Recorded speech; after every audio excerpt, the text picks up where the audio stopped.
هیوادوالو دغه کم کسان چې د تیر حکومت قطع خاص ځواکونه بل خصوص قطع خاص یعنی کمانډو دومره نه قطع خاص هغه شپې عملیاتو کې چې کم کسان ول هغو ته زما یو پیغام ده، بل خصوص هغه قاچاق چې اروپا ته راځي.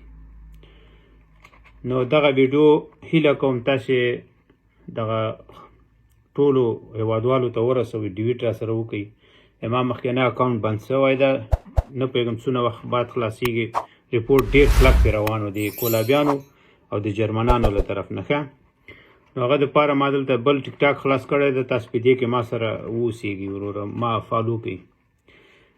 دغه اسنادونه چې څوک لري، دغه سرټیفیکټونه څوک چې اروپا ته قاچاق راځي د قطع خاص هلکانو ته وایم، دغه اسنادونه چې چا سره دی، دغه تاسک فورس ټیم سره چا وظیفه ویلې ده په شپې عملیات کې، رینجر، دلتا فورس، نیوسیلو سره، سپیشل فورس هم نه، فقط دغه درې ګروپ سره، او چا سره چې داسې بجونه دي، دا کارټونه دا د فرانسې او جرمني حکومتونو ته نه ښیي، اول ته د په دې کې کیس نه اچوي، ځکه یو زه یم او اته ملګري مې دي په جرمني کې تباه و برباد شول، کور یې ورته خرابه شو، زندګي یې ورته په غولو ورته ولاړله جرمنانو.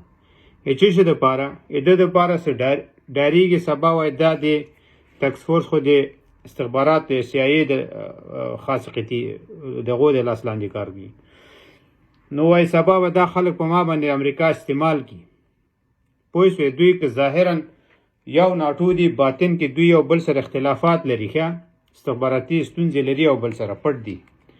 نو د دې په اساس باندې زه تاسو ته هیوادوالو په جار باندې وایم، زه قصه کې نه یم دی چې ما څوک زندان ته اچوي او که څوک مې ډیپورټ کوي او څوک مې نور هم وضعیت خراب کوي. اوس هم خرابه سو، هسې ژوند مې راته خرابه سو. نو تاسو ته دا هیله ده چې داسې سرټیفیکټونه دا د تاسک فورس، دلتا فورس او د نیوسیلو او د هغه دغه ټاپې دي قطع خاص، دغه ټاپې دي دا د امریکایانو د ځانګړي ځواکونه، دغه شیان چې دا د دلتا فورس او همچنان همدغسې نور دي، دلته ځینې نور هم دي، دغه دي. او دغه سرټیفیکټونه چې هر چا سره دي، هیله کوم دا د هم د خاصو قطعې نمایندګي په بګرام کې دغه سرټیفیکټونه او دغه کارټونه چې ما کوم در وښودل، دا هیله کوم ده کې خپل کیس کې ما اچوئ، ژوند هم تباه کېږي. دا خلک دوی نارې وایي انسانیت انسانیت انسانیت، دومره په دوی کې نشته، ده دروغ وایي دوی.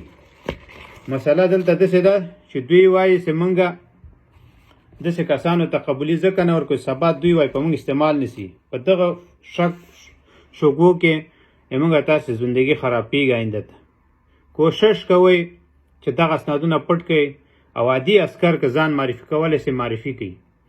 نو ښه شپې، ښه شیبې، ښه ورځې وروره. مننه.